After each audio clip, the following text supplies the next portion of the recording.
बिस्मिल्लाहिर्रहमानिर्रहीम। अस्सलाम वालेकुम। This is Asad. National book foundation class 12 mathematics में आज हम चैप्टर नंबर 3 में एक्सरसाइज 3.5 के क्वेश्चन सॉल्व कर देंगे। यहाँ पे पहला क्वेश्चन है evaluate the integral using partial fraction. हमने पार्शियल फ्रैक्शन यूज़ करनी है और हमने इस इंटीग्रल की इवालुएशंस करनी है, इसका सलूशन निकालना है। ठीक है, तो यहाँ पे देखो, ये जो हमें टर्म्स गिवन है पार्शियल फ्रैक्शन में, जो फ्रैक्शन फॉर्म में हमें टर्म्स गिवन है 3x + 7 divide by x + 2 x + 3, ये कौन से टाइप का है? हमें टाइप का पता होना चाहिए कि ये लीनियर है, क्वाड्रेटिक है, नॉन रिपीटेड है। तो इसमें अगर x को देखा जाए तो यहाँ x का पावर 1 है, x का पावर 1 है, तो ये लीनियर है। ये क्या हुआ? एक ये लीनियर हुआ। दूसरा ये देख लो, x + 2 और x + 3 दोनों एक दूसरे से डिफरेंट है, नॉन रिपीटेड है। क्या है? नॉन रिपीटेड भी है। लीनियर केस है और नॉन रिपीटेड केस है। ठीक है, तो फिर इसको हम मतलब पार्शियल फ्रैक्शन में किस तरह लिखते हैं? पार्शियल फ्रैक्शन असल में कहते हैं कि एक फ्रैक्शन को हम दो या दो से ज़्यादा फ्रैक्शन फॉर्म में जब लिखते हैं तो उसको कहते हैं पार्शियल फ्रैक्शन। उसको क्या कहते हैं? पार्शियल फ्रैक्शन कहते हैं।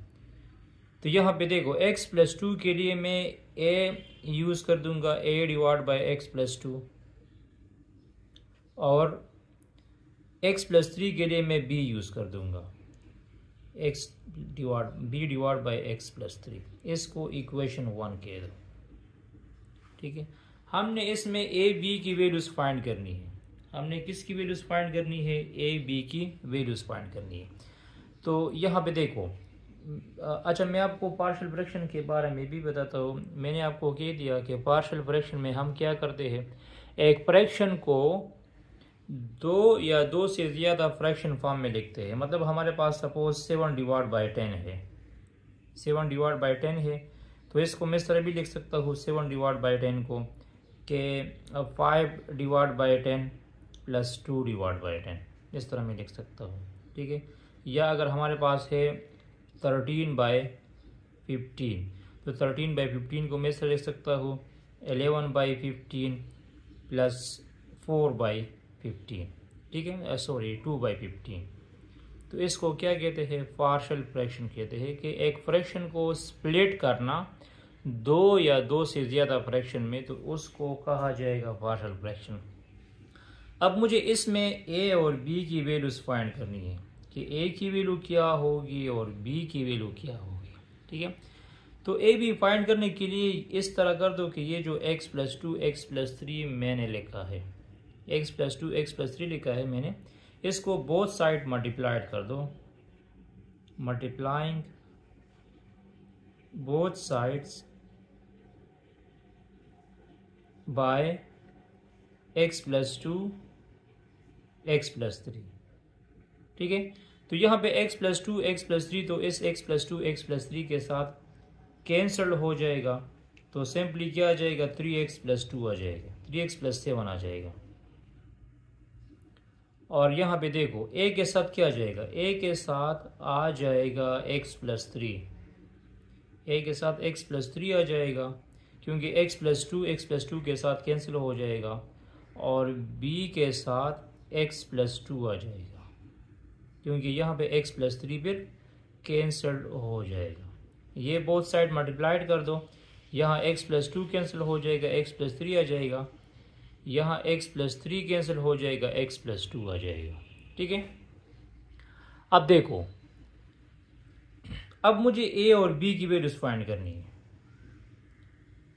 तो अगर मुझे a की वैल्यूज चाहिए तो मैं b को 0 कर दूंगा, b का कोफिशिएंट 0 कर दूंगा, और अगर b की वैल्यूज चाहिए तो फिर a के कोफिशिएंट्स को 0 कर दूंगा।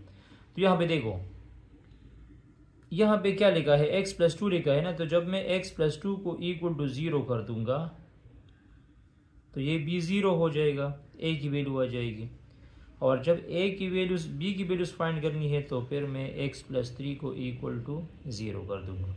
तो एक दफ़ा इस तरह कर दो कि put x plus 2 is equal to 0, x plus 2 को इक्वल टू 0 कर दो और इससे x की वैल्यू निकालो, x is equal to -2। x की वैल्यू फिर क्या आ जाएगी, -2 आ जाएगी। ये +2 इधर शिफ्ट हो जाएगा, -2 हो जाएगा।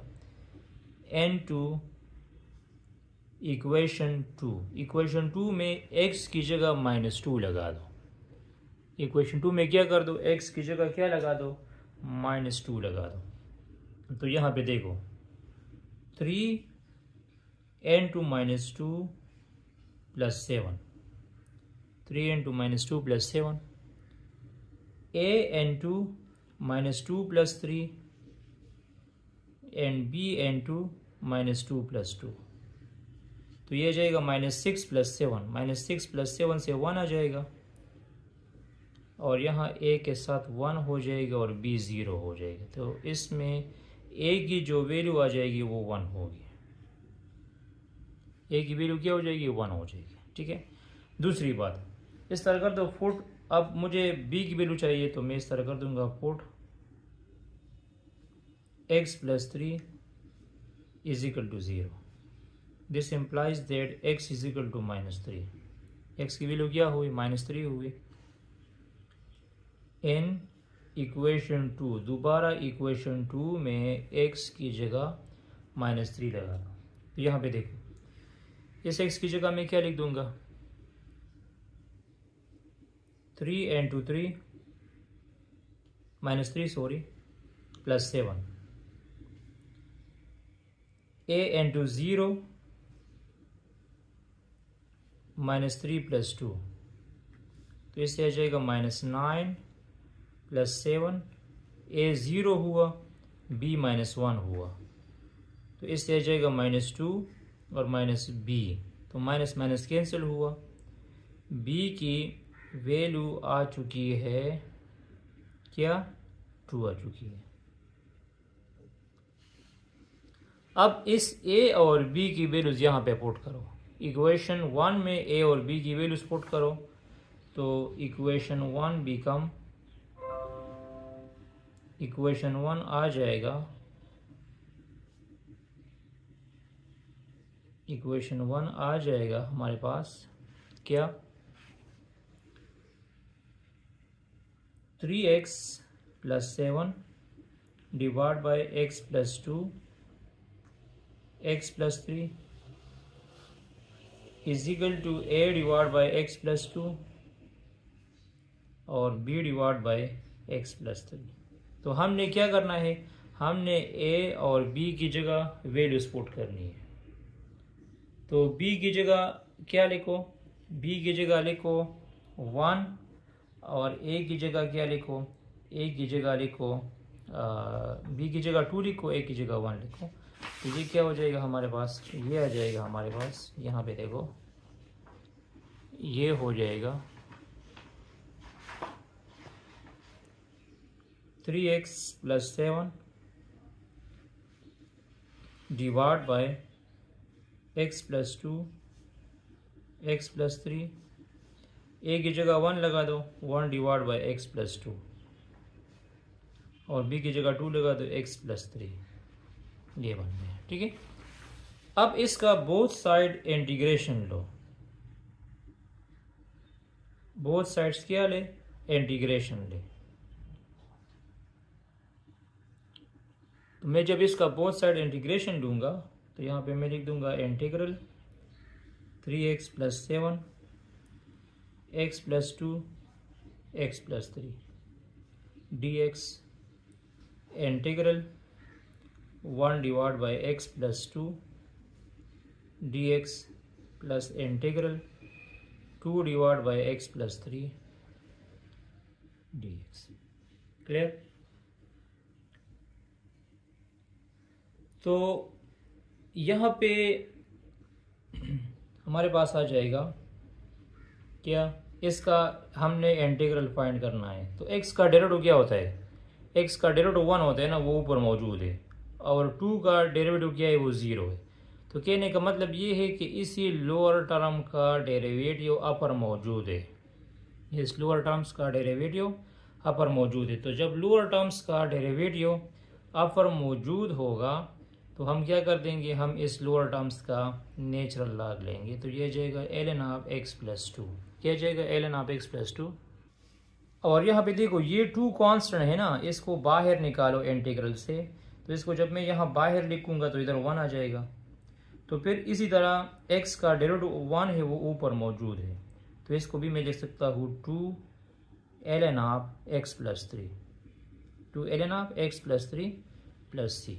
तो ये आंसर भी ठीक है, इस तरह भी लिख सकते हैं। इस तरह भी लिख सकते हैं कि ये 2 जो है ये पावर में चला जाएगा, मतलब मैं लिख सकता हूँ ln of x plus 2 plus ln of x plus 3 whole square. इस तरह भी लिख सकता हूँ। इस तरह भी लिख सकता हूँ कि जब natural log product addition form में हो तो प्रोडक्ट फॉर्म में मैं लिख सकता हूँ। इस तरह लिख सकता हूँ ln x plus 2 x plus 3 whole square plus c। तो ये वाला आंसर भी करेक्ट है, ये वाला आंसर भी करेक्ट है और ये वाला आंसर भी करेक्ट है। तो आप फिर बुक में चेक करें कि कौन सा आंसर उसने मेंशन किया है। अब सेकंड प्रॉब्लम को देख लो। तो यहाँ पे सेकंड पार्ट को देख लो। सेकंड पार्ट में है integral 4x plus 9 divide by x square plus x minus 12। तो ये जो टर्म्स है ये तो असल में नॉन लीनियर है ना, क्वाड्रेटिक फॉर्म में। तो आया हम इसको रिड्यूस कर सकते हैं क्वाड्रेटिक फॉर्म में। पहले ये भी चेक करना होगा कि अगर ये टर्म्स नॉन लीनियर हो, क्वाड्रेटिक फॉर्म में हो, तो इसकी मैं रिडक्शन कर सकता हूँ, इसको मैं रिड्यूस कर सकता हूँ लीनियर में या नहीं। तो यहाँ पे देखो रिडक्शंस करने के लिए फैक्टराइजेशन याद रखना पड़ेगा कि इसका फैक्टराइजेशन हो सकता है कि नहीं। तो मैं सबसे पहले इस टर्म्स को विदाउट इंटीग्रल लिख दूंगा, मतलब मैं इस टर्म्स को इस तरह लिख दूंगा 4x plus 9 divide by x square plus x minus 12। इस टर्म्स को मैंने विदाउट इंटीग्रल लिख दिया। सबसे पहले हम इसकी सिम्प्लीफिकेशंस कर देंगे, दोबारा इसकी हम फिर रिडक्शंस कर देंगे, इंटीग्रल लेंगे। तो देखो ये जो टर्म्स हमें गिवन है x square plus x minus 12, इसकी फैक्टराइजेशन हो सकती है या नहीं। तो इसकी फैक्टराइजेशन हो सकती है कैसे, 3 4s are 12, 3 4s are 12 से मतलब -4 और +3 से, या मैं इस तरह लिख सकता हूँ कि 4 - 3, 4 - 3 से 1 आ जाएगा, 4 - 3 से क्या जाएगा 1 आ जाएगा, और 4 मल्टीप्लाइड बाई -3 से -12 आ जाएगा। हमें ऐसे दो टर्म्स चाहिए जिसका एडिशन या सब्ट्रैक्शन हमें ये वाला टर्म दे, मतलब x थे, इसके साथ अगर आप x लिखना चाहते तो लिख सकते हैं, और अगर मल्टीप्लाइड कर दूंगा तो -12x² होना चाहिए। तो इसकी फैक्टराइजेशन हो सकती है। तो मैं इसको इस तरह लिख सकता हूँ x² plus 4x minus 3x minus 12, ठीक है। तो इसको मैं इस तरह लिख सकता हूँ x into x plus 4 minus 3 into x plus 4, ठीक है। तो ये क्या आ जाएगा, ये आ जाएगा x माइनस 3 एक्स प्लस 4। तो इसकी हमने रिडक्शन कर दी, इसको मैंने रिड्यूस कर दिया। तो ये जो टर्म्स है, ये वाला टर्म्स है, मैं इसको लिख दूंगा 4x plus 9 divide by x square plus x minus 12। तो इसकी जगह क्या लिखो 4x plus 9 divide by x minus 3 x plus 4, x minus 3 x plus 4, और ये आ जाएगा। इसकी जगह मैं अब a लिख दूंगा, ये a के लिए होगा, ये b के लिए होगा। फर्दर मैं इसको इस तरह लिख सकता हूँ 4x plus 9 x minus 3 x plus 4 की जगह मैं लिख दूंगा a divide by x plus minus 3 और plus b divide by x plus 4। कहने का मतलब ये है कि इस टर्म्स को मैं इस तरह लिख सकता हूँ 4x plus 9 x minus 3 x plus 4। इसकी मैं जगह में लिख दूंगा a divide by x minus 3 b divide by x plus 4। इसको इक्वेशन 1 कह दो। इसको क्या कह दो? इक्वेशन 1 कह दो। ठीक है। अब मुझे a और b की वैल्यूज चाहिए। तो सिमिलरली जो प्रोसीजर मैंने यहाँ पे किया है वो प्रोसीजर यहाँ पे भी हमने करना है। Both side x minus 3 x plus 4 को मल्टीप्लाइड कर दो। Multiplying both sides by x minus 3 x plus 4। तो ये क्या जाएगा? 4x plus 9 a divide by x plus 4 and two b divide by x minus 3। कैसे? 3x माइनस 3 एक्स प्लस 4 यहाँ से टोटली कैंसिल हो जाएगा। यहाँ जब मल्टीप्लाइड कर दूंगा x माइनस 3 एक्स प्लस 4 तो x माइनस 3 कैंसिल हो जाएगा, x प्लस 4 आ जाएगा। और यहाँ पे x प्लस 4 कैंसिल हो जाएगा, x माइनस 3 आ जाएगा। इसको इक्वेशन 2 कह दो। मुझे अगर b की वैल्यू चाहिए तो ये वाला टर्म ज़ीरो कर दो, और अगर a की चाहिए तो ये वाला टर्म ज़ीरो कर दो। तो फॉर a वैल्यूज फाइंड करने के लिए इस तरह कर दो। For x minus 3 is equal to 0, this implies that x is equal to 3। कहाँ पे? इन इक्वेशन 2 में। ये क्या जाएगा? 4 इंटू 3 प्लस 9। x की जगह क्या लिख दो? 3 लिख दो। ये आ जाएगा 3 प्लस 4 और b 0 हो जाएगा। 4 3 ज़ार 12, 12 प्लस 9, 12 प्लस 9 से आ जाएगा 21 इज इक्वल टू 7a। तो बोथ साइड 7 पे डिवाइड कर दो। 21 divide by 7, 7a divide by 7। तो a क्या बन जाएगा? a आ जाएगा 3। a become 3। a की वैल्यू क्या आ चुकी है? 3 आ चुकी है। अब मुझे b की वैल्यू चाहिए। मुझे किसकी वैल्यू चाहिए? b की वैल्यू चाहिए। तो मैं यहाँ पे ये इक्वेशन दोबारा लिख दूंगा। 4x plus 9 a divide by x plus 4 और b divide by x minus 3। देख, for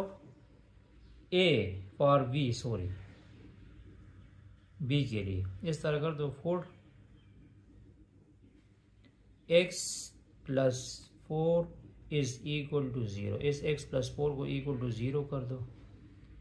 this implies that x is equal to minus 4। x is equal to minus 4। इसको हमने इक्वेशन 2 के दिया है इन इक्वेशन 2। तो ये क्या जाएगा? 4 माइनस 4 प्लस 9, माइनस 4 प्लस 4 से 0 आ जाएगा, और यहाँ पे आ जाएगा माइनस 4 माइनस 3।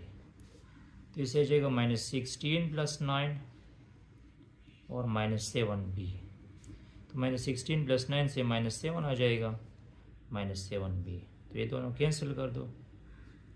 b आ जाएगा माइनस 1, b क्या आ जाएगा? माइनस 1 आ जाएगा। ठीक है।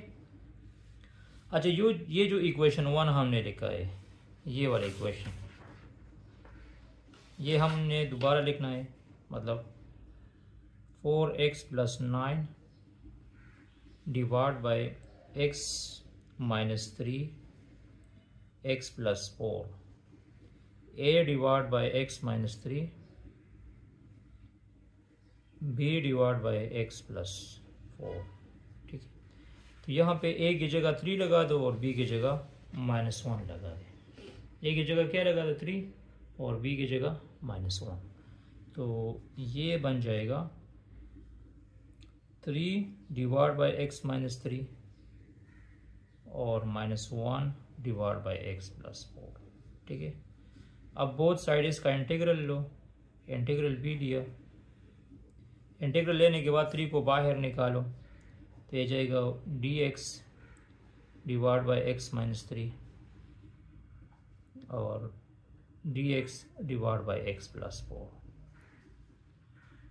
तो यहाँ जाएगा ln ऑफ x माइनस 3 और यहाँ पे आ जाएगा ln ऑफ x प्लस 4। क्योंकि इसका डेरिवेटिव ऊपर मौजूद है तो इसका नेचुरल लॉग ले। ये आंसर भी करेक्ट है, अदरवाइज 3 को आप लोग ऊपर ले सकते हैं ln of x minus 3 whole cube into ln of x plus 4 plus c। अब इसको डिवीजन फॉर्म में लिख सकता हूँ इस तरह ln of x minus 3 power 3 into x plus 4 plus c। तो ये आंसर भी करेक्ट है, ये वाला आंसर भी करेक्ट है, ये वाला आंसर भी करेक्ट है। ठीक है, अब थर्ड पार्ट को देख लो। सिमिलरली क्वेश्चन 3, इसकी भी मैं रिडक्शन कर सकता हूँ, इसको भी मैं रिड्यूस कर सकता हूँ, इसकी भी मैं फैक्टराइजेशन कर सकता हूँ। कैसे? X square plus x minus 6, 2 3 6 आ जाएगा। तो कहने का मतलब ये है कि आ जाएगा x square plus 3x minus 2x minus 6। ये आ जाएगा x कामन लो तो x प्लस 3 आ जाएगा और -2 कामन लो तो x प्लस 3 आ जाएगा। तो ये आ जाएगा x माइनस 2 x प्लस 3। ठीक है, तो ये जो टर्म्स है इसको विदाउट इंटीग्रल लिखो, मतलब इसको इस तरह लिखो 21 minus 8x divide by x square plus x minus 6। इसकी जगह आ जाएगा 21 minus 8x x minus 2 x plus 3। इसकी जगह x माइनस 2 x प्लस 3 लिखो। और ये कौन सा केस है? दिस इज लीनियर है और दूसरा नॉन रिपीटेड है। तो इस टर्म्स के लिए x माइनस 2 लिखो और दूसरे टर्म्स के लिए x प्लस 3 लिखो। तो अब ये बन गया इक्वेशन 1। क्या बन गया? इक्वेशन 1 बन गया। मुझे a और b की वैल्यूज चाहिए, तो a b वैल्यूज फाइंड करने के लिए इस तरह कर दो कि both side x minus 2 x plus 3 multiplied कर दो। मल्टीप्लाइंग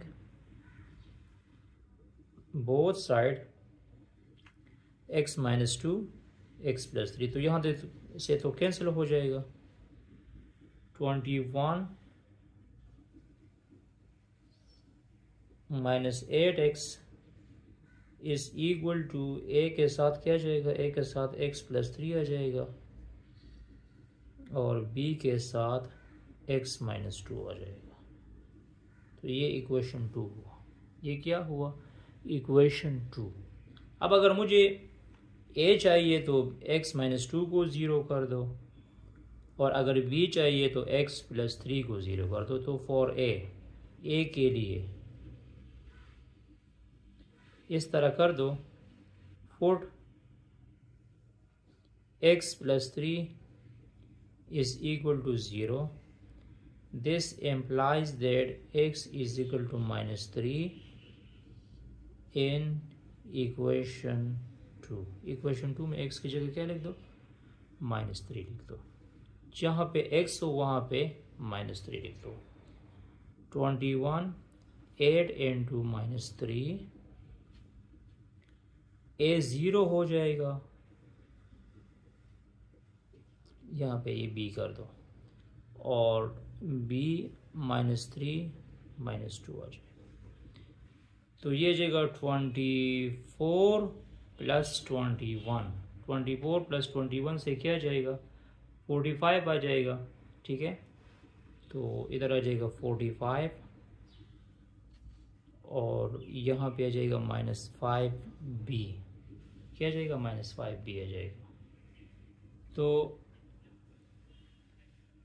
x की वैल्यू क्या हो जाएगी? x की वैल्यू b की वैल्यू आ जाएगी -9। b की वैल्यू क्या जाएगी? -9 आ जाएगी। b is equal to -9। अब अगर मुझे चाहिए किसकी वैल्यू, a की वैल्यू चाहिए for a, put x - 2 is equal to 0। x - 2 को इक्वल टू 0 कर दो तो x क्या जाएगा, x इज इक्वल टू 2 आ जाएगा इन इक्वेशन 2 में। तो ये जाएगा 21, 8 इंटू +2, 2 + 3 और b 0 हो जाएगा। तो ये जाएगा 21 - 16 और 5a आ जाएगा। क्या जाएगा, 5a आ जाएगा। तो 21 - 16 से 5 आ जाएगा और 5a, a is equal to 1, a is equal to 1। अब इस a की वैल्यू और b की वैल्यू, ये दोनों वैल्यूज इस इक्वेशन 2 में पुट करो। इक्वेशन 2 किस तरह है हमारे पास, इक्वेशन 2 हमारे पास है 21 - 8x divide by x - 2 x + 3। तो यहाँ पे a की वैल्यू क्या है, a की वैल्यू 1 आ चुकी है, तो मैं लिख दूंगा 1 डिवाइड बाई x - 2। और b की वैल्यू क्या आ चुकी है, b की वैल्यू आ चुकी है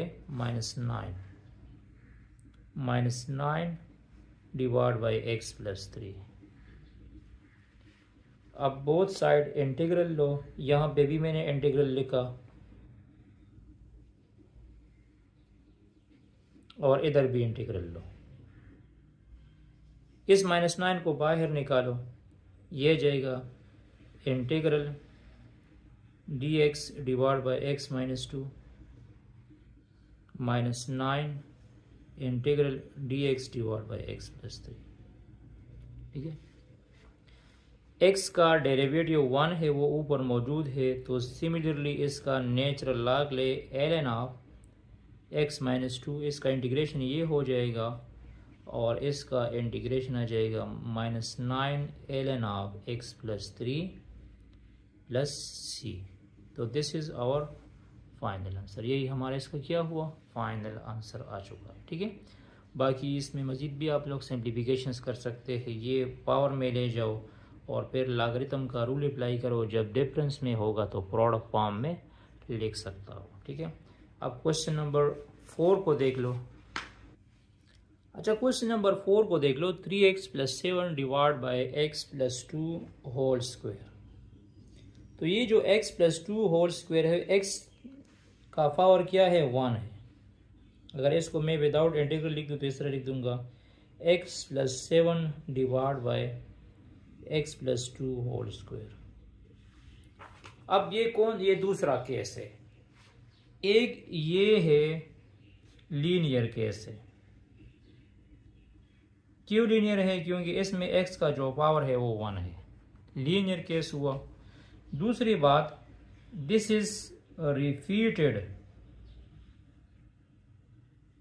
जिसमें क्या हो चुकी है, रिपीटेशन हो चुकी है। x + 2 2 दफा आ चुका है, x + 2 होल स्क्वायर है ना, तो कहने का मतलब ये है कि x + 2 2 टाइम्स आ चुका है। तो जब लीनियर होगा और रिपीटेड होगा तो फिर इसको हम कैसे लिख देंगे, इसको मैं लिख दूंगा 3x + 7 divide by x + 2 whole square. इसको मैं लिख दूंगा a divide by x + 2, b divide by x + 2 whole square, और इसको इक्वेशन 1 कह दूंगा। इसको क्या कह दूंगा, इक्वेशन 1 कह दूंगा। अब इस तरह करना है कि बोथ साइड क्या मल्टीप्लाइड करना है, बोथ साइड x + 2 को मल्टीप्लाइड कर दो, multiply both sides x + 2, x + 2 both side multiplied कर दो, x + 2 होल स्क्वायर। तो तो यहाँ पे क्या आ जाएगा, यहाँ पे आ जाएगा 3x प्लस 7, ये अपनी जगह पे आ जाएगा 3x plus 7। a divide by x plus 2 और b इंटू 1 आ जाएगा, मतलब सिंपल b आ जाएगा। कैसे, यहाँ पे x प्लस 2 जब मैंने x plus 2 whole square multiplied कर दिया, x प्लस 2 होल स्क्वायर जब मैंने मल्टीप्लाइड कर दिया तो एक कैंसिल हुआ और एक यहाँ ऊपर रह गया। और यहाँ पे जब x plus 2 whole square multiplied हुआ तो ये दोनों कैंसिल हुए तो सिंपली b आ गया।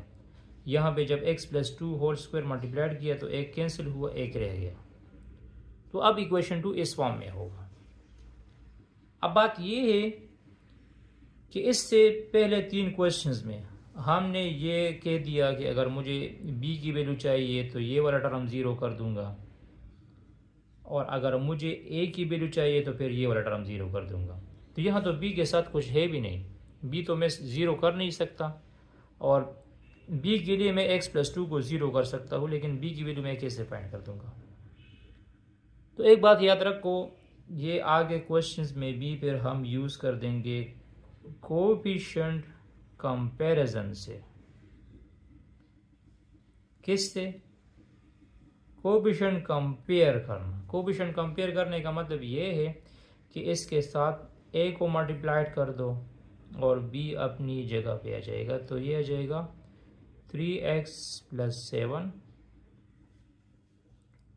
ax plus 2a plus b। Coefficient comparison का मतलब ये है कि इधर x का अगर हम कोएफिशिएंट कंपेयर कर दें, कोएफिशिएंट कहते हैं कि वेरिएबल से पहले जो नंबर होता है, यहाँ अगर x कोएफिशिएंट्स को हम कंपेयर कर देंगे तो यहाँ x के साथ 3 आ चुका है, यहाँ x के साथ क्या है 3 है, और यहाँ x के साथ a है। तो इन दोनों की मैं कंपैरिजन कर सकता हूँ। तो मैं इस तरह लिख सकता हूँ कि 3x is equal to ax। तो ये दोनों कैंसिल हुए। This implies that a is equal to 3। a की वैल्यू क्या आ गई, 3 आ गई। नंबर 2, मुझे b की वैल्यू चाहिए। मुझे किसकी वैल्यू चाहिए, b की वैल्यू चाहिए। तो v की वैल्यूज फाइंड करने के लिए क्या करो, जहाँ पे ये क्या लिखा है, कांस्टेंट है ना, 7 कांस्टेंट है, और यहाँ पे कांस्टेंट कौन कौन से टर्म है, 2a और प्लस b कांस्टेंट है। 2a और b क्या है, कांस्टेंट है। तो इस तरह कर दो, अगर मुझे b चाहिए तो a को मैंने फाइंड किया है ना, a क्या है, a की वैल्यू 3 है, तो यहाँ पे a की जगह 3 लिख दो। तो ये जाएगा 7 2 इंटू 3 प्लस b। तो ये आ जाएगा b is equal to 7 minus 6। तो b is equal to 1, b is equal to 1 आ जाएगा। अब इस a और b की वैल्यूज इक्वेशन 1 में पुट करो। इक्वेशन 1 इस तरह है, 3x plus 7 x plus 2 whole square is equal to a divide by x plus 2 and b divide by x plus 2 whole square. तो a की जगह क्या लिख दो, a की जगह 3 लिखो, 3x plus 7 x plus 2 whole square. तो a की जगह लिखो क्या 3, a divide by x plus 2, और b की जगह 1 लिखो, x प्लस 2 होल स्क्वायर। ठीक है, अब इसका इंटीग्रेशन लेना है। तो यहाँ भी इंटीग्रल सिंबल लगा दो, यहाँ भी इंटीग्रल सिंबल लगा दो, और यहाँ पे भी इंटीग्रल सिंबल लगा दो। तो इंटीग्रल कैसे फाइंड करना है, इंटीग्रल इस तरह फाइंड करना है कि ये 3 बाहर निकालो, आ जाएगा integral 1 divide by x plus 2 dx, और यहाँ पे ये टर्म्स ऊपर चला जाएगा, x plus 2 power minus 2 dx। तो इसका इंटीग्रेशन क्या आ जाएगा, इसका इंटीग्रल होगा ln, x का डेरिवेटिव क्या है ऊपर मौजूद है ना, तो मैं लिख दूंगा ln of x plus 2, 3 ln of x plus 2 plus इस पे यूज कर दो फॉवर रूल, इस पे ln वाला रूल हम यूज नहीं कर सकते, फॉवर रूल यूज कर देंगे। तो सिंपली क्या कर दो, x plus 2 minus 2 plus 1 divide by minus 2 plus 1 plus c, तो ये आ जाएगा 3 ln of x plus 2 minus x plus 2 power minus 1 plus c, और ये जब नीचे चला जाएगा तो ये आ जाएगा 3 ln of x plus 2 1 divide by x minus 2 plus c, यही आंसर आ चुका है हमारे पास। ठीक है, अच्छा, thanks for watching this video. ये एक्सरसाइज 3.5 के हमने पहले 4 क्वेश्चन सॉल्व कर दिए। इस तरह इसके बाद हम 4 क्वेश्चंस और भी सॉल्व कर देंगे। अगर आपको कंप्लीट प्लेलिस्ट चाहिए तो डिस्क्रिप्शन में मैंने लिंक दिया है, आप लोग लिंक पे क्लिक कर दीजिए तो आपको इसी पूरे बुक्स की सारी वीडियोस मिल जाएंगी। Stay touch with us.